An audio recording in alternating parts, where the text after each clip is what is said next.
On June 9, 1982, the National Assembly declared Kenya a one-party nation, firmly united under President Daniel Arap Moi. Initially, Jomo Kenyatta had emerged as Kenya's counterpart to George Washington, an educated freedom fighter who, in 1963, forcibly seized control from the British to establish a constitutional republic. However, his policies inadvertently paved the way for his successor to complete the transformation from Kenya's democracy to a dictatorship.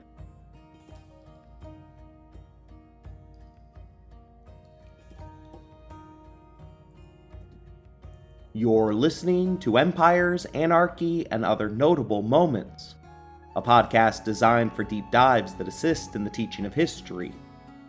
This is the final episode in a series regarding the father of modern-day Kenya, Jomo Kenyatta. Episode number 5, The Legacy of Jomo Kenyatta.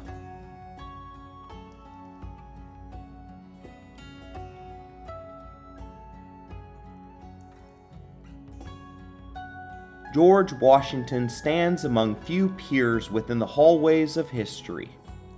As a triumphant military leader, he first faced the French and Indians before confronting the considerably stronger British Army during the Revolutionary War.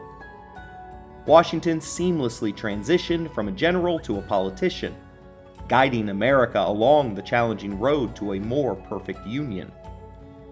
Despite the trials, Washington, enveloped in a personality cult as the victorious general, faced fervent appeals to assume the crown of leadership and establish his own monarchy. For a moment, it seemed as though America, having rebelled against King George, might replace him with its own King George. However, Washington rejected these suggestions and worked to forge a new path forward. Although he declined the mantle of kingship, not everyone shared Washington's sentiments. He sailed through both of his presidential elections unopposed, and his supporters eagerly anticipated a potential third term. To them, King Washington was a concept they embraced, even if it contradicted their own declarations.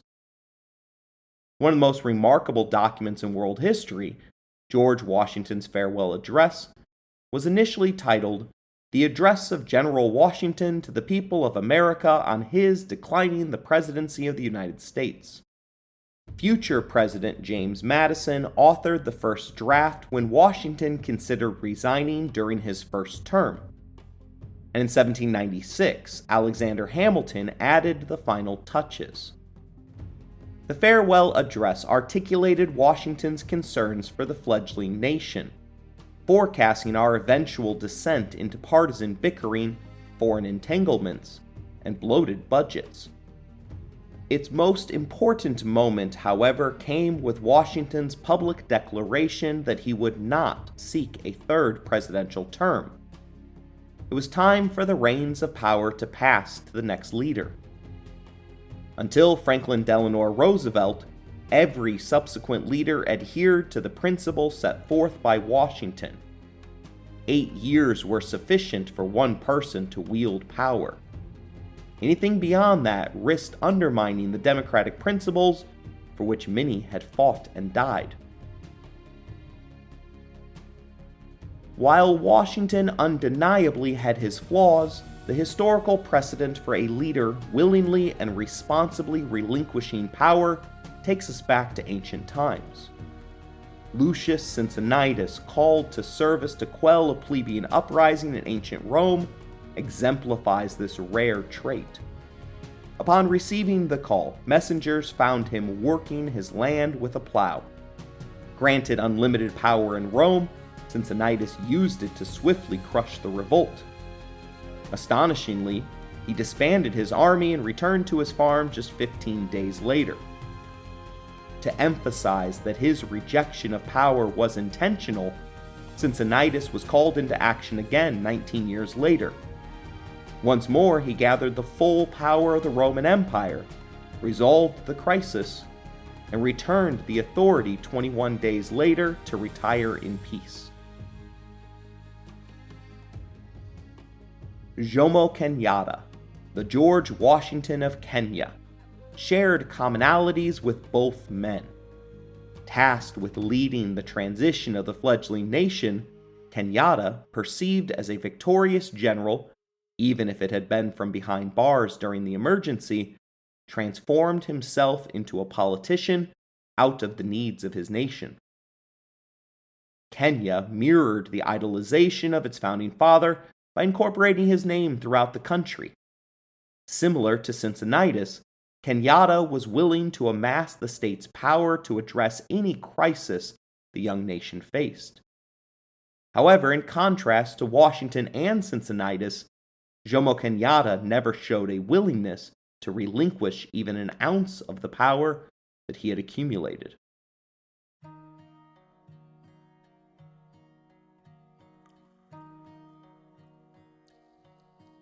First, let's dispel certain notions. The term dictator doesn't inherently carry negative connotations. While many historical dictators are remembered for their cruelty, the term itself signifies an individual ruling with absolute authority, a leader holding complete autocratic control over their people. Cruelty isn't a prerequisite for the definition of dictatorship, as democracies too can impose a tyranny of the majority.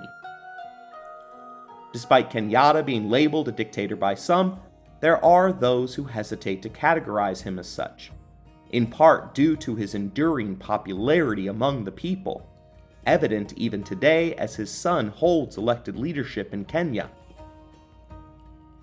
Anais Angelo attempts to navigate this complex terrain, addressing Kenyatta's status as the father of Kenya and an African big man dictator.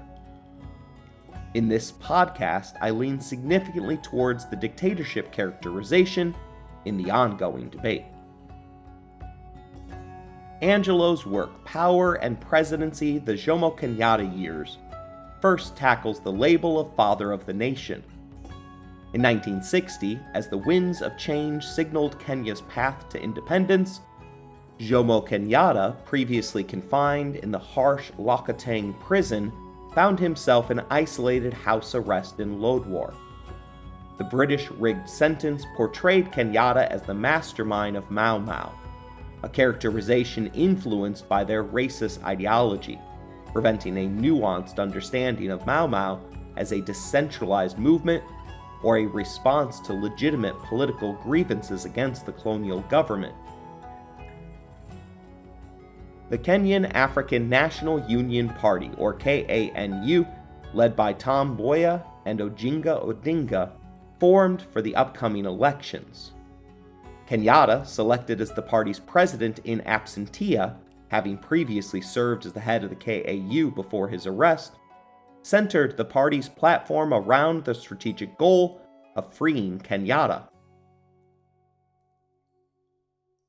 The KANU secured the majority of seats in the 1961 election, but refused to participate in the government until their leader was released. Britain, in the process of granting Kenya independence and democracy, found itself in a predicament, as the winners declined their seats.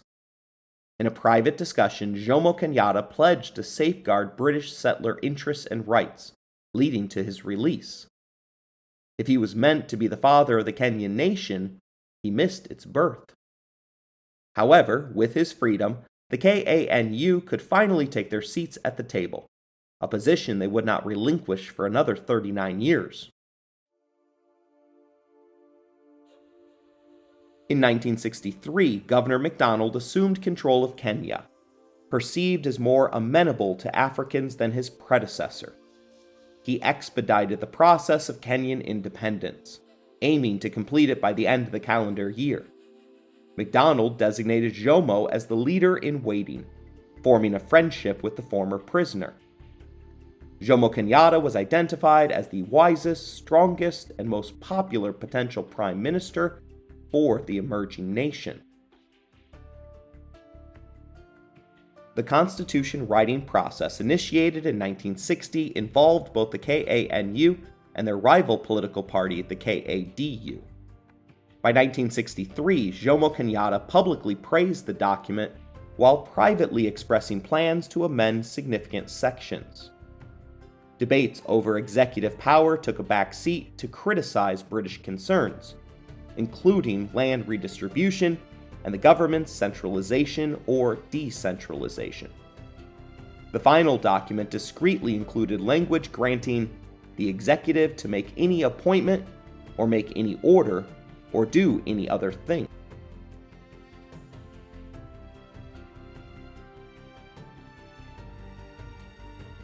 Jomo Kenyatta, a cunning politician, recognized the need to balance the interests of major power players in Kenya. Unbeknownst to many, he operated as a wolf in sheep's clothing, ready to pounce at the first opportunity. At the celebration of Kenya's independence, Kenyatta discarded his prepared speech and delivered a stirring, rehearsed address in his native tongue. Amidst constant applause, the new prime minister vowed to eliminate 3 national ills: poverty, ignorance, and disease. His frequently used slogan, Harambee, meant, "Let us work together."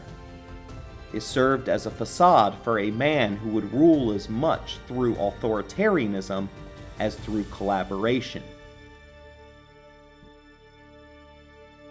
While many of Jomo Kenyatta's policies didn't overtly embrace authoritarianism, the persistent association with dictatorship stems from his strategic maneuvers to consolidate power. Still, he rarely crossed the line into pure dictatorship. For instance, despite disavowing traditional medicine practices, Kenyatta refrained from outright suppression. He initiated educational institutions without mandating state indoctrination in the curriculum, and he addressed the growing birth rate through economic incentives rather than forced sterilization. However, despite his success in winning 3 elections, the label of dictatorship persists. Starting in 1963, when he became Prime Minister of Kenya, Kenyatta began rewriting the constitution in his favor. The catalyst for the consolidation of state power was a small border war with Somalia, known as the Shifta War. Ethnic Somalis in northern Kenya sought secession, and Kenyatta exploited the conflict for propaganda, utilizing methods reminiscent of the Mau Mau era, such as creating home villages akin to concentration camps. Constitutional changes elevated Kenyatta's role from prime minister to president. His authoritarian tendencies became apparent in 1965 when a portion of the military was suspected of contemplating a coup in favor of Kenya's vice president. Kenyatta, relying on British military support, successfully quelled the perceived threat, showcasing his retained goodwill from former jailers. The coup fears were linked to growing support for Vice President Oginga Odinga, a KANU co-founder who had leftist political leanings. Although the coup never materialized, the vice president's influence waned, and he eventually formed his own socialist opposition party named Kenya's People's Union, or KPU. That organization was designed to run against Kenyatta. While serving as vice president, Odinga's voice was marginalized, and his role was reduced to a symbolic position split into 8 roles, staffed by Kenyatta loyalists. In 1968, the KPU was banned, and Odinga was detained by the government. Despite his return to the KANU in 1971, it became evident that Kenyatta would not tolerate challenges to his position. Harambee at this point seemed more like a slogan than a collaborative ethos.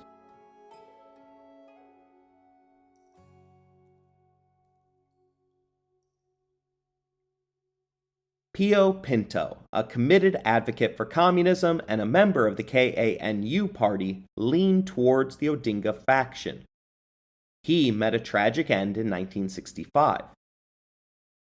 Pinto's influence on Malcolm X during the latter's visit in Kenya in 1959 is notable, inspiring Malcolm X's belief in Pan-Africanism.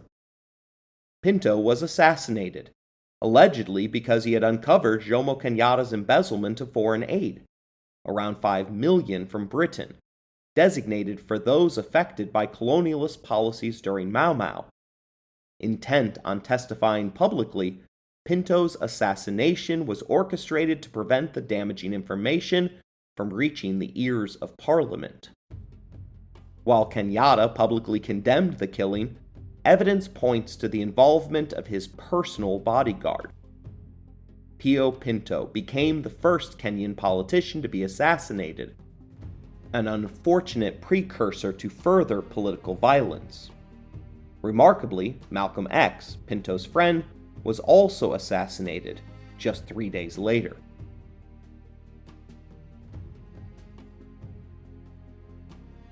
In 1966, another constitutional amendment granted the sitting president the authority to detain individuals without trial, if the president perceived a threat to the state's security. This power, which Kenyatta humorously acknowledged during a meeting with Governor Baring, reflected a concerning expansion of executive authority. In 1969, Tom Mboya, a key KANU member with ties to the United States, was assassinated. Unlike Pinto and Odinga, Mboya did not share socialist tendencies, and his connections to the US contributed to his tragic fate. Mboya's initiative in 1959, known as the Airlift, brought 81 Kenyan students to study in American universities. The initiative was funded by a foundation established by Harry Belafonte, Jackie Robinson, and Sidney Poitier. Tom Mboya's efforts gained recognition from President John F. Kennedy and Time magazine, which featured the Kenyan on its cover. After visiting a pharmacy, however, Mboya was gunned down. Once again, Kenyatta condemned the attack publicly, but suspicions arose that he feared U.S. intervention via the CIA to replace him with the more favored Mboya. Barack Obama Sr., a witness to the assassination and a beneficiary of Mboya's scholarship program, reported the crime to authorities. Later, Obama believed he was targeted for assassination for reporting the crime. Obama's connection to Mboya's scholarship program allowed him to enroll at the University of Hawaii, where he met Stanley Ann Dunham, and eventually became the father of Barack Obama Jr. Upon revealing his existing family in Kenya to his American wife, Obama Sr. pursued a PhD at Harvard University, returning to Kenya to marry for the third time.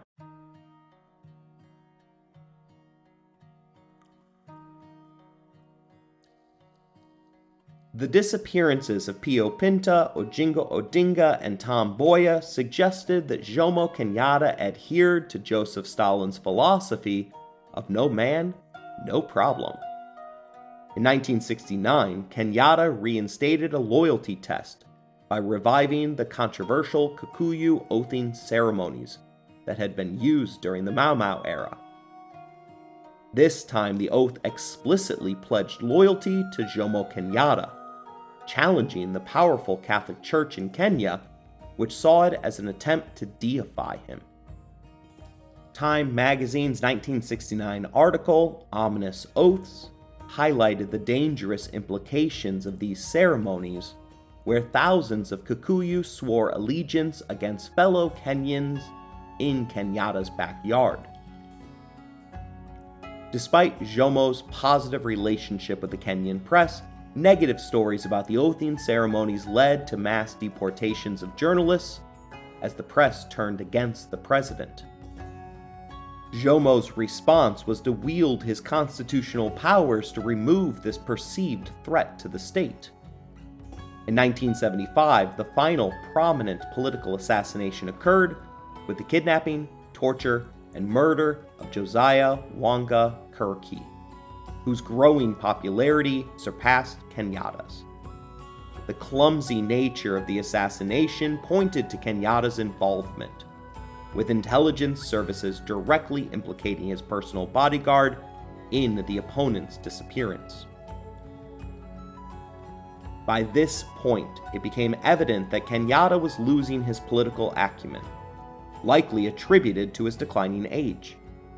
Initially seen as a transitional figure in 1963, Kenyatta's age, believed to be in the late 60s or early 70s, now became a limiting factor.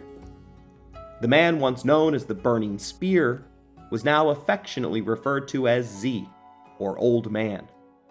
In 1966, 3 years into his presidency, he suffered a mild stroke, and another followed in 1969. From this point forward, he was always surrounded by a team of nurses due to multiple heart conditions, though he refused a pacemaker. Kenyatta also suffered from poor vision, concealing it by having speeches written in large fonts to avoid wearing eyeglasses. Despite rumors of his increasing feebleness and senility, he was re-elected for his third and final term in 1974. During this time, his inner circle continued to govern in his name, often implementing policies that enriched Kenyatta's trusted associates.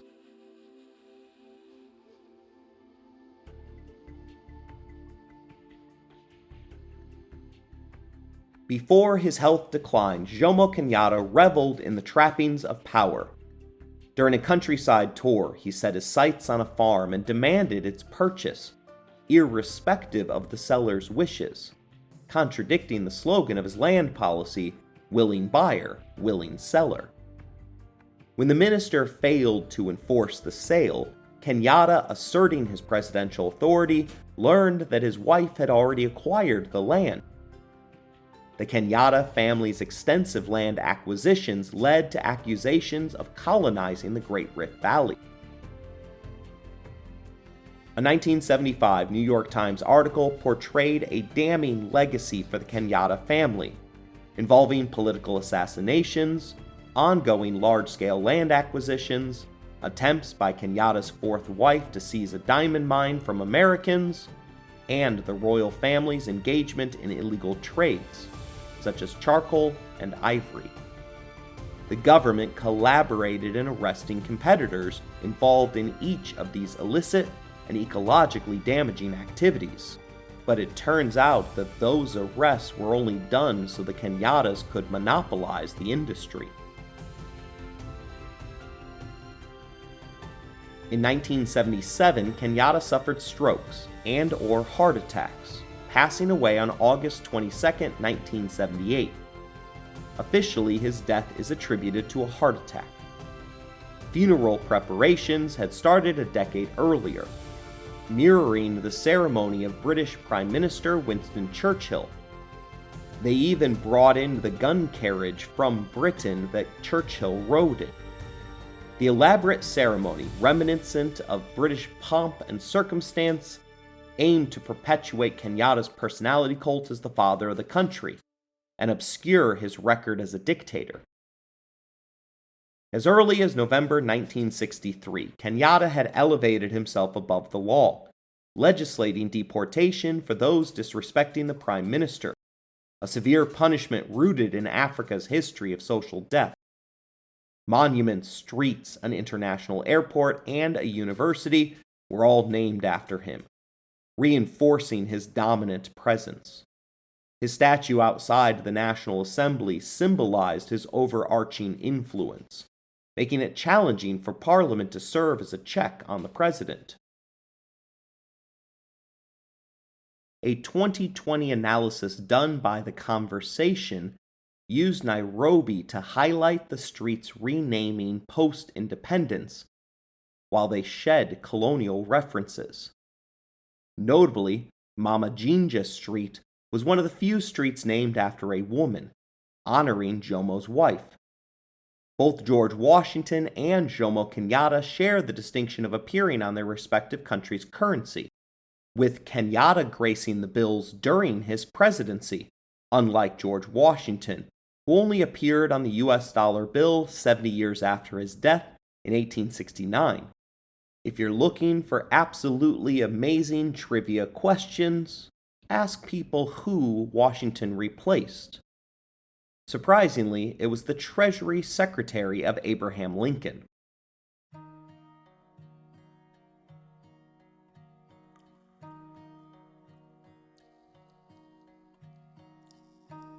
When assessing African leaders, it's crucial to avoid imposing Western standards and consider the historical context shaped by the legacy of African big men, the slave trade, and imperialism, which left few positive role models. However, in the final analysis, Jomo Kenyatta's actions exhibited a degree of impunity characteristic of a dictator.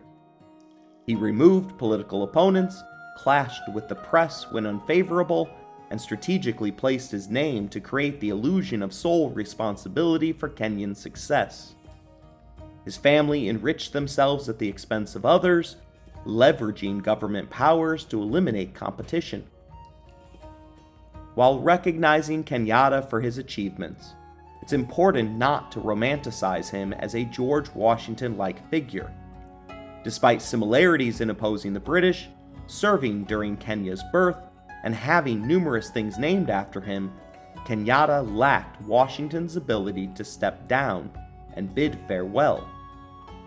The adage, "you either die a hero or live long enough to become the villain," resonates with Kenyatta's legacy, as he passed away as an aged leader.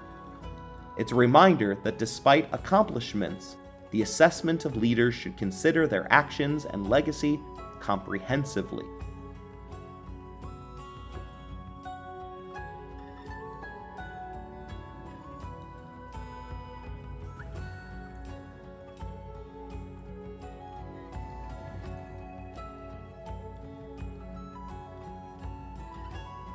I hope you enjoyed this episode. If you want to interact with the show, you can email us at resourcesbylowry@gmail.com. If you'd like to financially support the show, please look in the description for more information.